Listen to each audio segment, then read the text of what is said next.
Assalamualaikum warahmatullahi wabarakatuh. Halo semuanya teman-teman, selamat malam. Selamat datang kembali di channel Ilo Bercerita dan masih bersama saya Ilo. Dimanapun teman-teman berada, semoga teman-teman selalu dalam keadaan sehat, bahagia, dan dimurahkan rezekinya. Amin, amin, ya robbal alamin. Dan pada kesempatan yang baik ini, kami akan membawakan satu kisah dari Mas Untung Prasetyo. Oh, kisah-kisah dari Mas Untung selalu menarik untuk disimak ya teman-teman ya. Tapi sebelum kita masuk ke dalam kisahnya, buat teman-teman mungkin yang belum subscribe, bisa diklik dulu tombol subscribe. Jangan lupa lonceng notifikasinya dinyalakan agar teman-teman selalu mendapatkan notifikasi dari konten-konten yang akan kami upload di setiap harinya. Dan untuk channel Lilo Bercerita ini kami upload setiap hari teman-teman ya, setiap malam jam 9 malam waktu Indonesia bagian Barat. Dan gak pakai berlama-lama lagi, pasti udah gak sabaran kan untuk masuk ke dalam kisahnya. Kita langsung saja masuk ke dalam kisahnya. Kita masuk ke dalam kisahnya.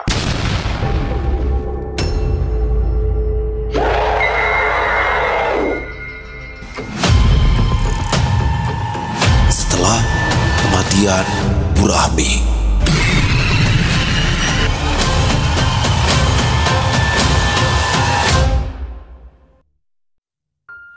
Dinda yang kini tinggal di Jakarta bersama suami dan anaknya yang masih berusia sekitar 6 tahunan tidak pernah menyangka jika dirinya akan mendapatkan permasalahan serius yang berhubungan dengan sosok makhluk tak kasat mata. Semua itu berawal ketika ibunya meninggal dunia setelah mengalami penyakit aneh yang dideritanya selama lebih dari 6 bulan lamanya. Ketika di malam ketiga setelah meninggal dunianya Burahmi, Dinda mendapatkan sebuah mimpi yang aneh sekaligus menyeramkan. Di dalam mimpinya itu, dia melihat ibunya dengan kondisi yang sangat mengenaskan.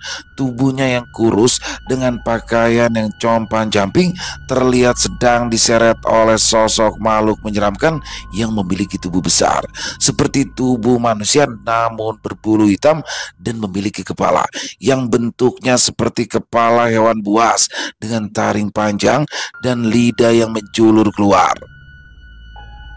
Jerit kesakitan dan rintihan dari Burahmi terus didengar oleh Dinda yang kala itu hanya dia mematung tanpa dapat melakukan apapun. Dan setelah sosok menyeramkan yang terus menjambak rambut ibunya dan menyeretnya itu menghilang, Dinda terbangun dari tidurnya dengan keringat yang membasahi seluruh tubuh.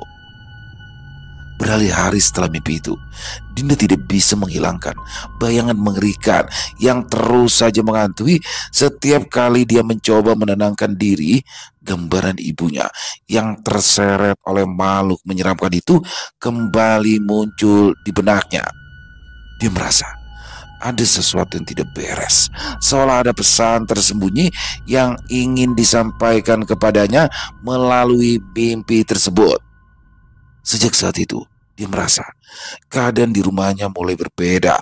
Udara di dalam rumah terkadang menjadi lebih dingin tanpa sebab dan sering terdengar suara-suara aneh di malam hari. Pada awalnya, Dinda mencoba mengabaikan hal itu. Dia berpikir bahwa itu hanyalah perasaannya saja yang masih terguncang setelah kehilangan sang ibu. Namun, kejadian-kejadian aneh itu semakin lama semakin nyata. Anaknya mulai sering terbangun di tengah malam dan menangis tanpa alasan yang jelas. Ketika ditanya, bocah itu hanya menunjuk-nunjuk ke sudut kamar seolah melihat sesuatu yang tak kasat mata. Terkadang dia juga terlihat berbicara sendiri seolah sedang berinteraksi dengan seseorang yang tidak bisa dilihat oleh orang lain. Suaminya yang pada awalnya tidak terlalu percaya pada hal-hal mistis mulai merasakan juga keganjilan itu. Hal pertama yang dialaminya adalah ketika lampu di ruang tamu sering berkedip tanpa sebab dan barang-barang di dapur mulai berpindah tempat dengan sendirinya, serta bau anyir yang tiba-tiba tercium menyelimuti rumah mereka saat tengah malam. Hal-hal aneh yang sering datang di rumah keluarga Dinda itu semakin hari terasa seperti sebuah teror yang sangat mengerikan, dan kejadian menakutkan yang tidak pernah akan dilupakan oleh Dinda kembali terjadi. Suatu malam, Dinda terbangun karena suara aneh yang terdengar dari luar kamar. Saat itu, dia pun mendapati pintu rumah yang sebelumnya sudah dikunci rapat kini telah terbuka sedikit. Angin dingin menyusup masuk, membawa serta aroma yang begitu familiar. Dan ketika dia mencium aroma itu, Dinda langsung teringat dengan bau pada pakaian ibunya sebelum meninggal dunia. Mendapati hal itu, dengan langkah ragu, dia pun mendekati pintu, mengintip ke arah luar. Dan di antara gelapnya malam, matanya menangkap sesuatu yang membuatnya hampir berteriak. Kala itu Dinda melihat sosok yang pernah dilihatnya di dalam mimpi. Sosok makhluk besar berbulu hitam dengan kepala menyerupai hewan buas berdiri di sana. Matanya merah menyala, menatap lurus ke arahnya. Taring panjangnya tampak berkilat di bawah cahaya bulan. Lidahnya menjulur sambil meneteskan air liurnya. Sejenak Dinda merasa tubuhnya membeku. Ketakutan yang mencekam membuatnya sulit untuk bernafas. Namun setelah itu dia tidak ingat lagi apa yang terjadi setelah itu. Keesokan harinya, Dinda dibuat terkejut. Ketika dia terbangun, dia mendapati dirinya sudah berada di dalam kamar perawatan di sebuah rumah sakit. Saat itu, Risma lah yang menjaganya. Dia dibuat lega setelah Dinda kembali mendapatkan kesadarannya. "Kok gue di sini sih, Kak?" tanya Dinda dengan wajah penasarannya. "Ya mana gue tahu, Din. Tadi pagi gue ditelepon Panji, disuruh kesini buat nungguin lu. Soalnya dia ada rapat penting sama bosnya," balas Risma menjelaskan. "Terus Mila sama siapa, Kak?" sambung Dinda menanyakan keadaan putri kecilnya. "Ada di rumah gue, Din. Udah lu tenang aja, semua udah ke-handle kok. Yang penting sekarang lu cepat sehat ya. Kamu tahu kalau lama-lama di sini," balas Risma sambil tersenyum. Sebenarnya gue gak sakit, Kak. Gue ada sedikit masalah yang lagi ngeganggu banget deh," ujar Dinda menjelaskan. "Masalah apa sih, Din? Ceritalah, barangkali gue bisa bantu. Ya lagian, lu mau cerita ke siapa lagi sih kalau bukan ke gue sama Mary? Kan sekarang ibu udah gak ada," balas Risma sambil mengusap tangan adiknya itu. "Gue mau cerita sesuatu, Kak. Tapi tolong ya, lu jangan anggap gue gila atau gak waras. Soalnya masalah yang gue alamin ini emang agak sedikit horor," ucap Dinda yang perlahan mulai duduk di ranjang tempat tidurnya. Iya, lu coba ceritain aja deh. Nanti kita sama-sama cari solusinya ya," balas Risma mencoba meyakinkan Dinda. Sebelum mulai bercerita, Dinda sejenak menarik nafas dalam-dalam dan mencoba mengumpulkan keberanian untuk menceritakan apa yang sedang dialami. Matanya sedikit berkaca-kaca, bukan karena sakit, akan tetapi karena rasa takut yang selama ini ia pendam sendiri. Risma tetap menggenggam tangannya erat, memberi dukungan tanpa banyak bertanya. Gue mimpi aneh, Kak. Tapi kayak bukan sekedar mimpi biasa gitu," ujar Dinda dengan suara yang terdengar sedikit bergetar. "Gue ngeliat ibu, tapi bukan kayak ibu yang biasa kita kenal. Dia kurus kering, terus bajunya sobek-sobek. Dan yang lebih serem lagi, ada makhluk gede berbulu hitam yang nyeret dia ke tempat gelap." Ibu Dinda menceritakan mimpinya. Risma terdiam mendengarkan apa yang sedang diceritakan oleh adiknya itu. Tubuhnya mulai merasa sedikit merinding, tapi dia tetap mencoba bersikap tenang agar tidak membuat Dinda semakin ketakutan. "Terus lu ngeliat apa lagi?" tanya Risma dengan suara pelan. Ibu ngerintih kesakitan gitu, Kak.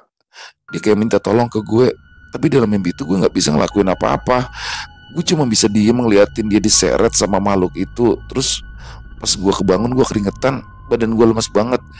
Gue pikir udah selesai, tapi ternyata, ujar Dinda dengan kalimat menggantung karena ragu untuk melanjutkan. "Ternyata apa?" tanya Risma yang semakin penasaran. Mendengar kalimat tanya dari sang kakak, wajah Dinda pun berubah memucat. Dia menarik nafas dalam sebelum jawabnya. Ternyata makhluk itu beneran ada, Kak. Semalam gue lihat dia ada di depan rumah gue," ucap Dinda sambil memeluk kedua kakinya karena merasa ketakutan.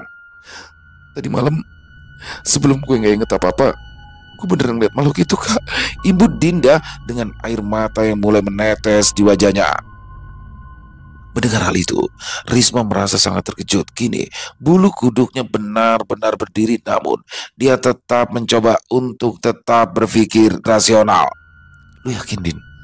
Jangan-jangan itu cuma halusinasi karena lo kecapean atau stres setelah kehilangan ibu, ujar Risma mencoba memberikan penjelasan logis. Enggak kak, gue sadar banget semalam. Gue beneran ngeliat langsung makhluk itu kak.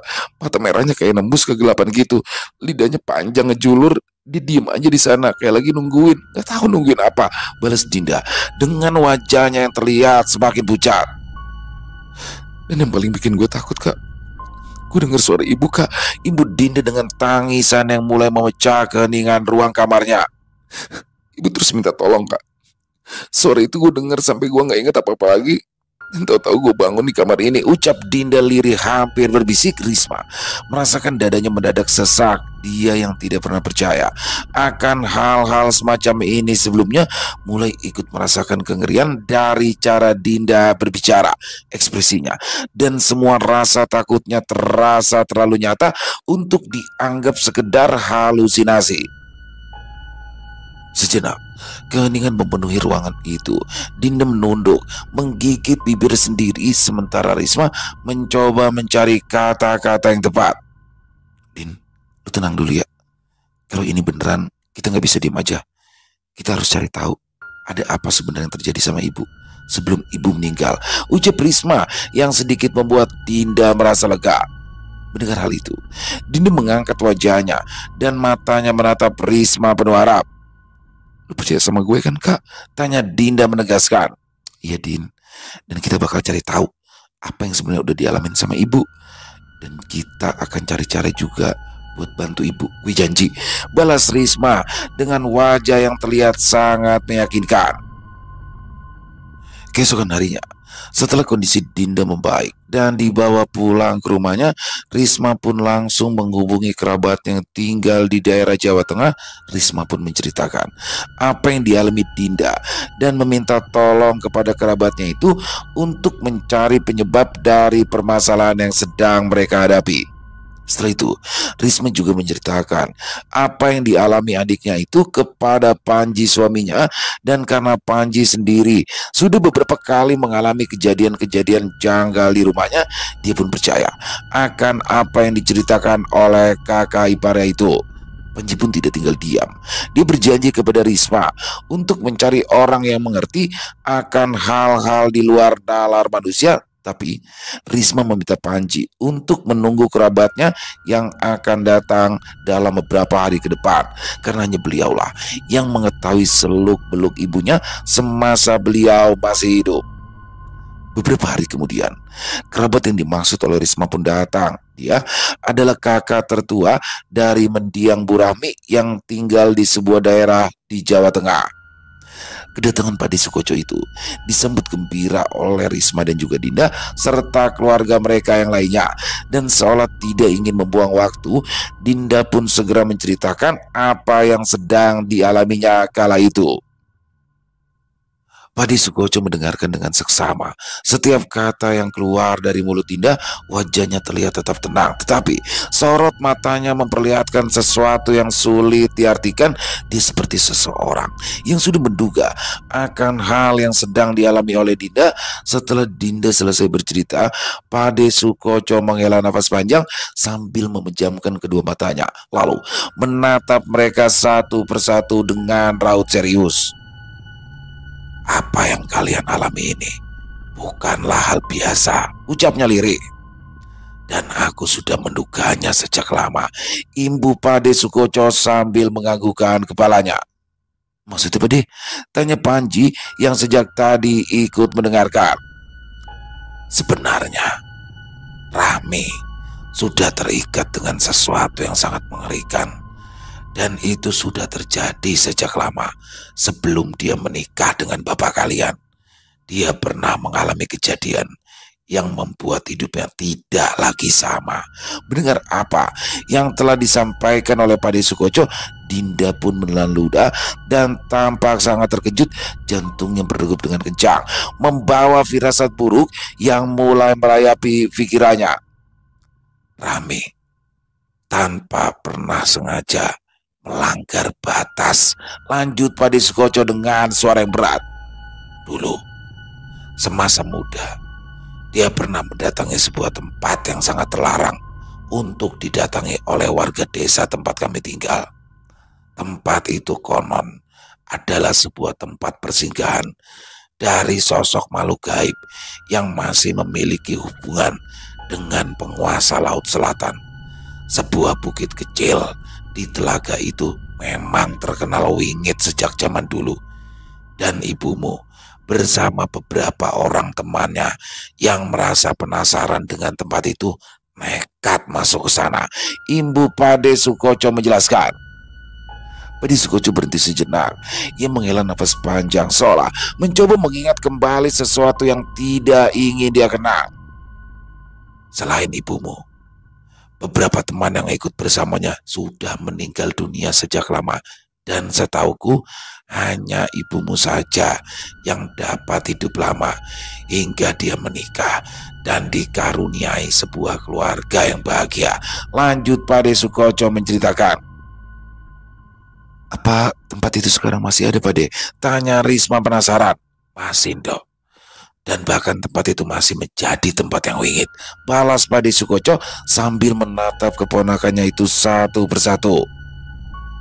Setelah ibumu dan beberapa orang temannya mengalami sebuah penyakit aneh, para sesepuh desa dari 4 dusun sepakat untuk membuatkan sebuah bangunan kecil yang mengelilingi tempat persinggahan sosok makhluk gaib bernama Nyai Sebrani.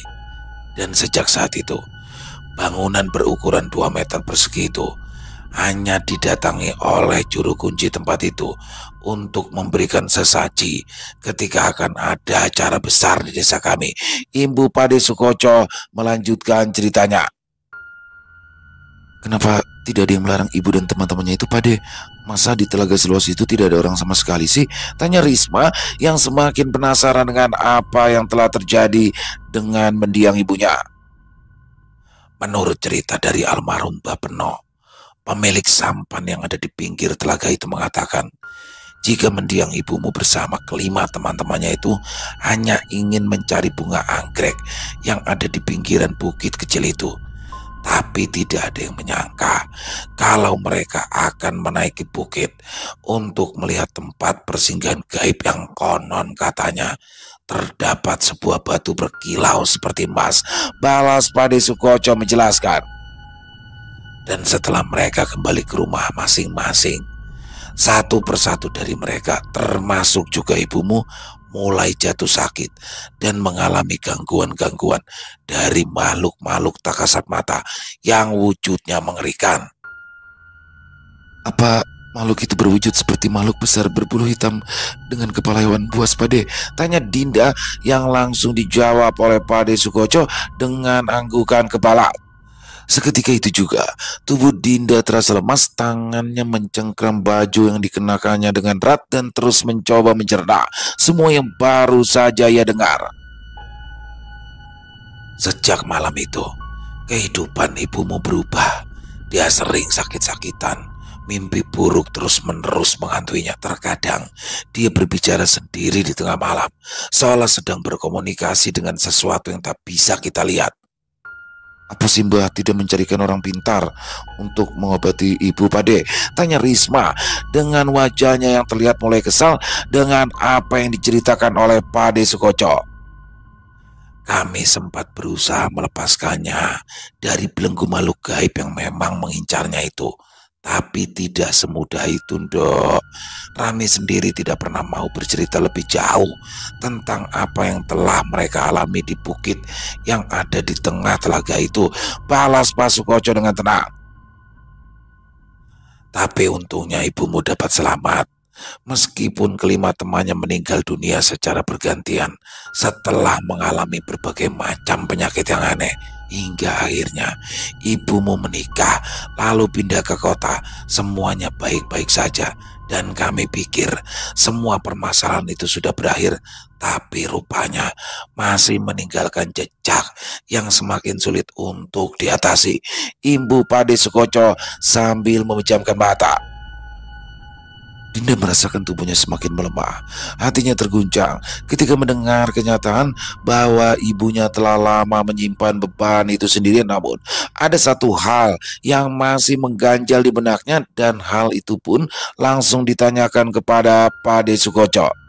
Oh iya Pade, kalau semua teman ibu meninggal dan hanya ibulah satu-satunya yang selamat, kenapa justru sekarang makhluk itu kembali dan kenapa harus aku yang melihat semua itu? Tanya Dinda dengan suara yang lirih.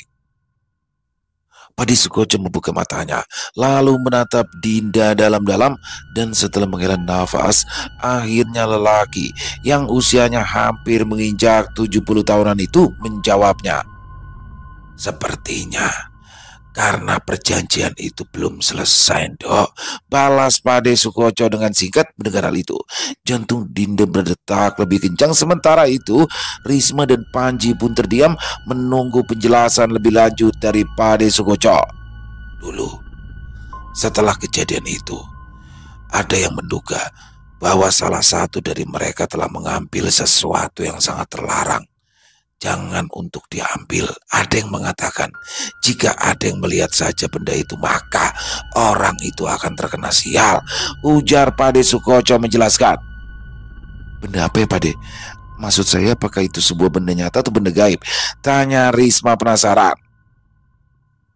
Benda itu adalah batu berkilau seperti emas yang terdapat di puncak bukit kecil itu. Batu itu bukan batu biasa. Itu adalah sebuah tanda dari Nyai Sembrani, dan barang siapa yang mengambilnya tanpa izin akan terkena kutukan, dan makhluk besar berbulu hitam itu adalah penjaganya. Jawab Pade Sukoco menjelaskan. Tidak ada yang tahu pasti siapa yang telah mengambil benda itu, tapi jika sekarang salah satu dari kalian telah melihat sosok penjaga dari benda itu, maka berarti mendiang ibumu lah yang mengambilnya. Imbu Pade Sukoco lagi. Dinda dan Risma kembali terkejut mendengarnya. Mereka seolah tidak percaya dengan apa yang diceritakan oleh Pade Sukoco. Akan tetapi pada kenyataannya memang Dinda lah yang seperti sedang diincar oleh makhluk penjaga dari batu yang tadi diceritakan oleh Pade Sukoco. Keheningan menyelimuti ruangan. Dinda merasakan kepalanya berputar dan pikirannya dipenuhi berbagai pertanyaan yang tak mampu dijawab. Apakah benar ibunya yang telah mengambil batu itu? Dan jika iya, mengapa dia tidak pernah menceritakan hal ini kepada anak-anaknya? Aduh, kalau memang ibu yang telah mengambilnya, kenapa makhluk itu baru muncul sekarang? Kenapa tidak sejak dulu-dulu? Tanya Risma yang merasa jika ada sesuatu yang aneh pada apa yang telah diceritakan oleh Pade Sukoco. Itulah yang juga menjadi pertanyaan Dok. Tapi ada satu kemungkinan. Seseorang yang mengambil benda terlarang seperti itu bisa saja selamat, asalkan dia selalu saja memberikan sesuatu sebagai gantinya. Balas Pade Sukoco dengan suara yang berat. Maksud Pade dengan memberikan sesaji seperti itu? Tanya Dinda yang semakin penasaran. Mungkin bisa lebih daripada sekedar sesaji biasa, Dok. Bisa jadi ibu kalian telah melakukan sesuatu untuk menunda akibat dari perbuatannya di masa lalu. Tapi ketika dia meninggal, maka perjanjian itu akan terputus. Balas Pade Sukoco dengan tenang. Seketika bulu kuduk Dinda berdiri. Ketika mendengar penjelasan dari Pade Sukoco, dia merasa seperti berada di ambang sesuatu yang lebih besar dan berbahaya dari apa yang dia kira sebelumnya. Dan sekarang makhluk itu menuntut haknya untuk kembali. Lanjut Pade Sukoco dengan suara yang terdengar berat. Dinda merasa nafasnya semakin berat. Matanya memandang ke arah Risma dan Panji yang juga tampak tegang. Jika dikatakan Pade benar, maka bukan hanya dirinya yang sedang dalam bahaya, tapi juga anaknya Mila yang usianya masih sangat muda. Jadi apa yang harus kita lakukan sekarang, Pade? Apakah ada cara untuk menghentikan semua ini? Tanya Panji yang sedari tadi diam dan hanya menyimak penjelasan dari Pade Sukoco. Padi Sukoco menatap mereka dengan penuh pertimbangan. Dia juga sebenarnya ragu akan semua yang telah dikatakannya itu, tapi apa yang diceritakan oleh Dinda pernah juga ia dengar dari Bu Rahmi sewaktu dia belum nikah. Namun walaupun begitu, Padi Sukoco mengaku jika dia tidak tahu apakah adik perempuannya itu benar-benar mengambil benda terlarang itu. Satu-satunya cara adalah mengembalikan apa yang telah diambil atau mencari jalan untuk memutus perjanjian itu, balas Pade Sukoco dengan berat. Tapi bagaimana caranya, Pade?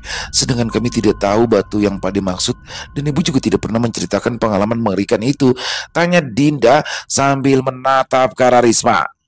Itulah yang harus kita cari, Dok. Mungkin kalian harus mencarinya di rumah ibu kalian, balas Pade Sukoco menjelaskan. Setelah perbincangan itu, Dinda dan Risma serta Panji pun akhirnya sepakat jika mereka akan mengajak Pade Sukoco ke rumah mendiang ibunya yang kini ditempati oleh adik bungsu mereka yang bernama Mary. Di sana, mereka akan mencari benda yang dimaksud oleh Pade Sukoco, walau dia sendiri belum pernah melihatnya secara langsung. Malam itu, Risma pun segera menghubungi Mary dan mengatakan jika mereka berencana untuk pergi ke rumah mendiang ibunya esok pagi. Tapi Risma di sini tidak mengatakan maksud dan tujuan mereka datang ke sana. Hal itu sengaja dilakukan untuk menghindari hal-hal yang tidak diinginkan.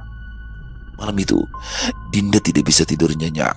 Bayangan makhluk berbulu hitam dengan kepala hewan buas itu terus menghantui pikirannya. Setiap kali dia mencoba memejamkan mata, jeritan ibunya dalam mimpi kembali terdengar dengan jelas, seperti ada sesuatu yang ingin diberitahukan oleh mendiang ibunya, tapi Dinda masih belum bisa memahami apa itu.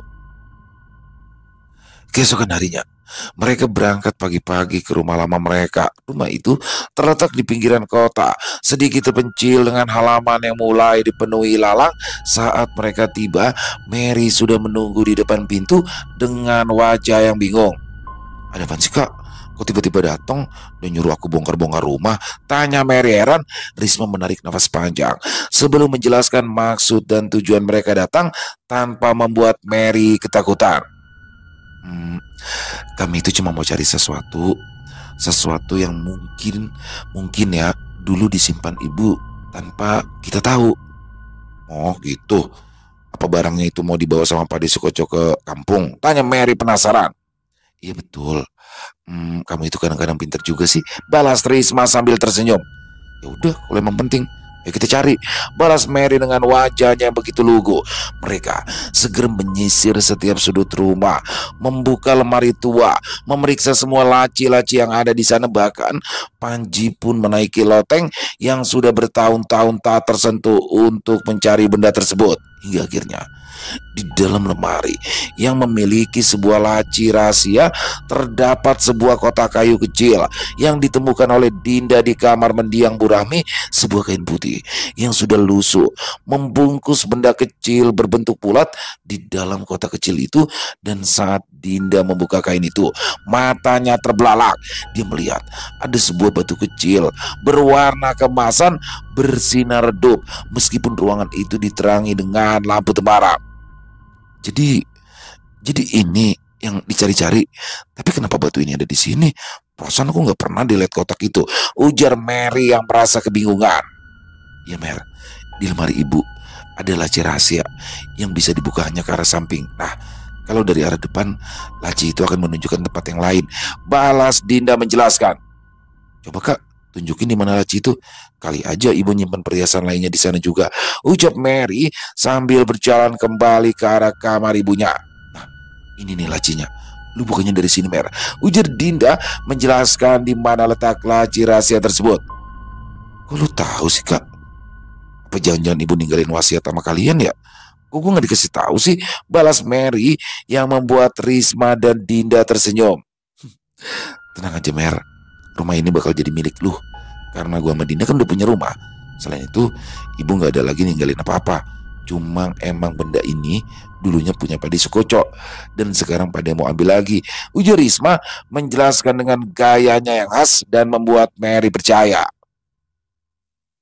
Setelah berbincang bersama di rumah mendiang sang ibu, akhirnya Risma, Dinda dan juga Panji serta Pade Sukoco berpamitan untuk kembali pulang walau tidak menceritakan kepada Mary tentang apa yang terjadi kala itu. Namun Risma tetap meminta Mary untuk menghubunginya secepatnya jika dia merasakan ada sesuatu yang mengganggunya di rumah itu. Sesampainya di rumah Dinda, Risma pun memberikan benda yang ditemukan oleh Dinda di sebuah lemari yang ada di kamar mendiang ibunya itu kepada Pade Sukoco. Dan tanpa membuka kotak kecil yang menjadi tempat batu itu, Pade Sukoco langsung menyimpan benda terlarang itu. Malam itu, suasana di rumah Dinda terasa lebih sunyi dari biasanya. Walaupun mereka telah menemukan batu yang diduga menjadi penyebab dari semua kejadian aneh, namun ketegangan belum sepenuhnya menghilang. Pade, apakah makhluk itu tahu kalau batu ini sudah ditemukan? Tanya Panji yang akhirnya memecah keheningan. Mereka pasti tahu, Panji. Karena sejak awal mereka tidak pernah benar-benar pergi. Mereka hanya menunggu waktu yang tepat untuk menagih apa yang menjadi milik mereka, jawab Pade Sukoco menjelaskan. Dan semakin cepat benda ini dikembalikan, maka semakin cepat juga gangguan-gangguan itu akan pergi, imbu Pade Sukoco. Maafkan kami, Pade. Kami di sini malah membuat Pade repot, balas Risma dengan wajah yang terlihat sungkan. Tidak apa-apa, Dok. Itu memang sudah menjadi kewajibanku sebagai orang tua. Dan besok pagi aku akan berangkat kembali ke desa. Jadi tolong antarkan Pak D ke terminal saja ya, balas Pade Sukoco yang membuat Dinda dan Risma serta Panji merasa lega mendengarnya. Mereka pun mengangguk setuju, meski ada sedikit kekhawatiran di hati mereka. Setidaknya dengan kembalinya Pade Sukoco ke desa, ada harapan bahwa semua kejadian mengerikan ini akan segera berakhir. Malam pun terasa semakin larut. Dinda yang mencoba untuk tertidur terus saja dibayangi oleh makhluk berbulu hitam yang terus menghantui pikirannya. Dia berkali-kali memejamkan mata, namun setiap kali dia hampir terlelap, suara-suara aneh terdengar dari sudut kamarnya. Di ruangan lain, Risma yang tengah berusaha tidur pun merasakan ada hawa yang tidak biasa. Udara di sekitar mendadak menjadi lebih dingin, seolah ada sesuatu tak kasat mata yang sedang bersamanya di kamar itu. Dia menoleh ke arah jendela dan sesaat matanya menangkap bayangan samar dari balik tirai. Sementara itu, Pade Sukoco yang masih terjaga di ruang tamu merasakan firasat buruk. Dia menatap kotak kecil berisikan batu kemasan itu dengan sorot mata yang tajam. Perlahan, dia menarik nafas dalam dan mulai merapal doa. Namun, sebelum dia sempat menyelesaikan doanya, terdengar suara keras dari luar rumah seperti ada sesuatu yang besar yang menghantam tembok. Dinda terlonjak kaget dari tidurnya. Dia pun mengedarkan pandangannya ke sekitar dan mendapati suaminya dengan wajah yang juga kebingungan. Sementara itu, Risma bergegas keluar dari kamar dan ketika mereka sudah berada di ruang tamu, mereka pun hanya saling berpandangan dengan ketakutan yang jelas tergambar di wajah mereka. Pade, Pade, tadi itu suara apa? Tanya Panji sambil berbisik. Sepertinya mereka tahu apa yang akan kita lakukan. Dan sebaiknya kalian terus berdoa agar sosok makhluk itu tidak sampai mencelakai kita malam ini, balas Pade Sukoco dengan wajah yang terlihat tetap tenang. Suasana di dalam rumah terasa semakin mencekam. Hanya suara nafas mereka yang terdengar. Sesekali bercampur dengan suara ranting pohon yang bergesekan diterpa angin. Tapi tiba-tiba suara langkah berat terdengar di teras depan rumah, seperti sesuatu yang besar sedang berjalan perlahan mengitari rumah mereka. Dinda meraih tangan Panji, mencengkramnya dengan berat, sementara Risma terlihat menggigit bibirnya, berusaha menahan ketakutan yang semakin menjadi-jadi di rumah itu. Hanya Pade Sukoco yang tetap terlihat tenang, diduduk bersila sambil menggenggam kotak kecil berisi batu kemasan itu dengan kuat. Suara geraman mengerikan terdengar dari luar rumah.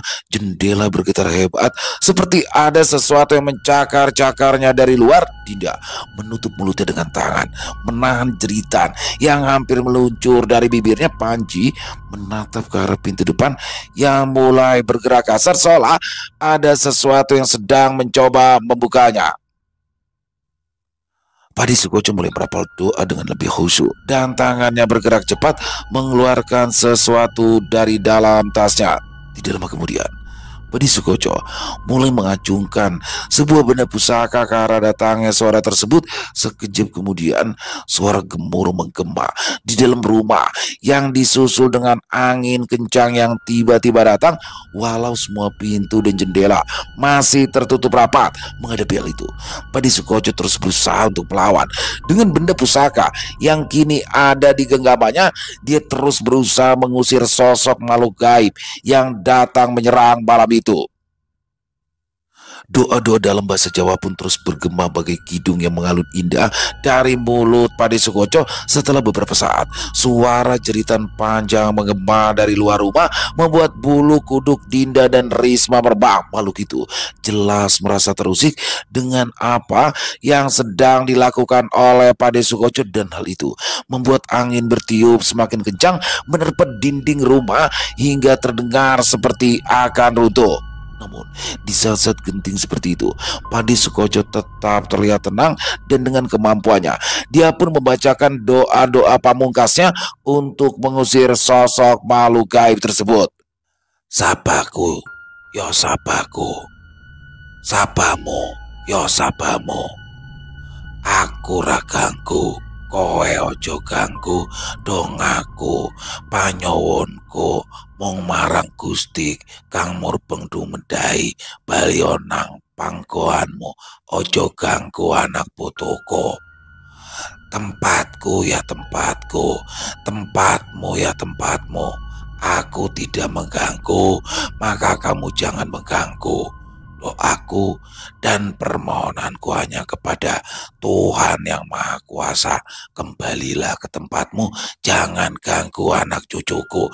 Bersama dengan itu, benda pusaka yang ada di tangannya berpendar dengan redup. Lalu tiba-tiba kilatan cahaya kecil muncul, seolah ada sesuatu yang terbakar di udara. Dan setelah itu terdengar suara seperti sebuah benda yang sedang berbenturan dengan kencang. Setelah itu, suara mengerikan itu terdengar lebih jauh, dan angin yang bertiup kencang di dalam rumah tiba-tiba saja menghilang.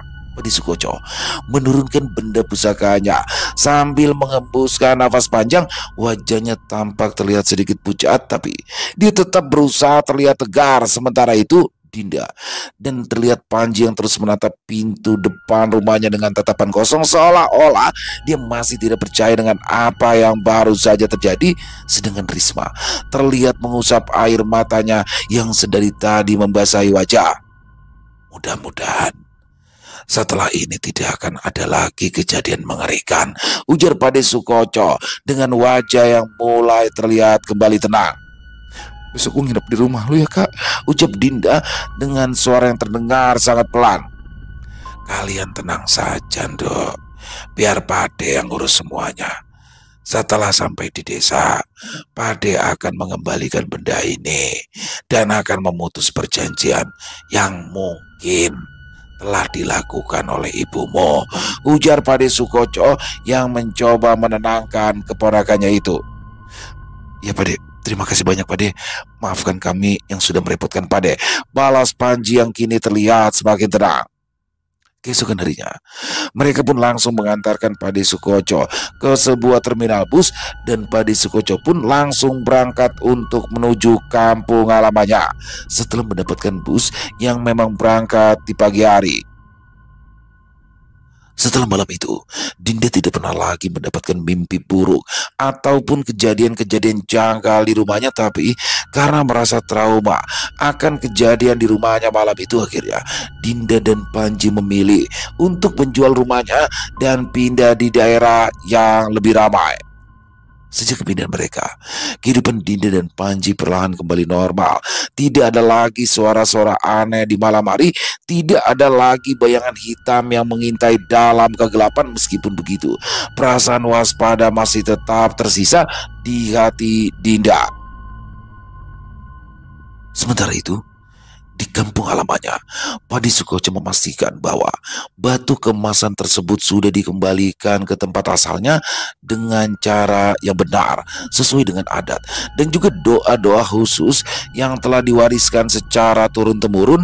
Setelah prosesi itu selesai, desa pun kembali tentram dan tidak ada lagi gangguan dari makhluk gaib yang selama ini menuntut haknya. Walau begitu, kisah tentang Nyai Sembrani dan makhluk penjaganya tetap menjadi bagian dari sejarah keluarga mereka, sebuah kisah yang akan terus dikenang sebagai pelajaran bahwa ada hal-hal di dunia ini yang tidak bisa sembarangan untuk dilanggar. Selain itu, masih ada sebuah misteri yang belum terjawab. Mengapa Burami mengambil benda itu dan mengapa hanya dia yang dapat selamat dari malapetaka yang menimpa bersama teman-temannya? Apakah dia menukar jiwanya dengan sesuatu? Selesai. Wow, luar biasa. Kisah dari Mas Untung Prasetyo selalu seru kalau kisah-kisah dari Mas Untung. Dan di sini bagaimana Burami ternyata punya masa lalu yang tidak diketahui oleh anak-anaknya. Dan beruntung ya masih ada Pade Sukoco yang mana beliau tahu nih tentang masa lalunya Burami, sehingga apa yang mengganggu anak-anaknya Burami setelah kepergian Burami atau setelah meninggal dunianya Burami berhasil terselesaikan dengan kehadiran Pade Sukoco. Luar biasa sekali ya, ternyata semua itu berawal dari masa mudanya Burami, yang mana mungkin ini ya karena iseng, bukan iseng juga sih, keingintahuan karena ketika itu masih muda ya, tentang Nyai Sembrani. Waduh, ini ada hubungannya tentang pantai selatan ya. Dan luar biasa di sini bagaimana akhirnya mereka semua bisa terlepas, dan apakah akan ada kelanjutannya atau apakah Mas Untung akan mengulik lagi tentang Nyai Sembrani. Wah, ini makin ditunggu aja nih. Terima kasih buat Mas Untung Prasetyo atas kisahnya yang luar biasa. Ditunggu lagi kisah-kisah selanjutnya, dan buat teman-teman semoga terhibur ya dengan kisah barusan. Buat yang punya komentar lain, yang punya pendapat lain, bisa menuliskan di dalam kolom komentar ataupun hanya sekedar saling menyapa. Insya Allah kami akan menjawabnya satu persatu. Dan buat teman-teman mungkin yang suka dengan videonya, dengan kisah barusan, bisa diklik ya tombol like, tombol jempolnya. Boleh juga dibantu di-share dong link videonya ini ke teman-teman yang lain agar juga ikut merasa terhibur. Dan buat teman-teman yang belum subscribe, sekali lagi bisa diklik tombol subscribe, jangan lupa lonceng notifikasinya dinyalakan agar teman-teman selalu mendapatkan notifikasi dari konten-konten yang akan kami upload di setiap harinya. Kami juga ingin mengucapkan terima kasih ya kepada seluruh teman-teman yang sudah selalu setia hadir, yang sudah selalu mendukung kami, karena teman-teman lah kami selalu bersemangat berkarya di setiap harinya. Oh iya, buat teman-teman mungkin yang punya kisah horor misteri yang diangkat dari kisah nyata yang berdasarkan pengalaman pribadi, apabila mungkin berkenan dibawakan di channel kami, bisa mengirimkannya ke nomor telepon kami yang ada di sini. Bebas ya, kirimannya boleh dalam bentuk audio atau voice note atau rekaman suara, boleh dalam bentuk tulisan, pokoknya senyamannya teman-teman aja. Buat teman-teman yang sudah mengirimkan kisah, kami ucapkan terima kasih. Dan buat teman-teman yang sudah mengirimkan kisah tapi belum sempat dibawakan, harap bersabar karena harus melalui proses penggarapan terlebih dahulu. Di akhir kata, saya Ilo mengucapkan permohonan maaf apabila mungkin dalam pembawaan kisahnya barusan ada kata-kata saya yang salah, ataupun ada kata-kata saya mungkin yang kurang berkenan. Saya mohon dibukakan pintu maaf yang seluas-luasnya. Sampai berjumpa lagi di konten-konten kami selanjutnya yang pasti tidak kalah serunya, yang pasti tidak kalah horornya.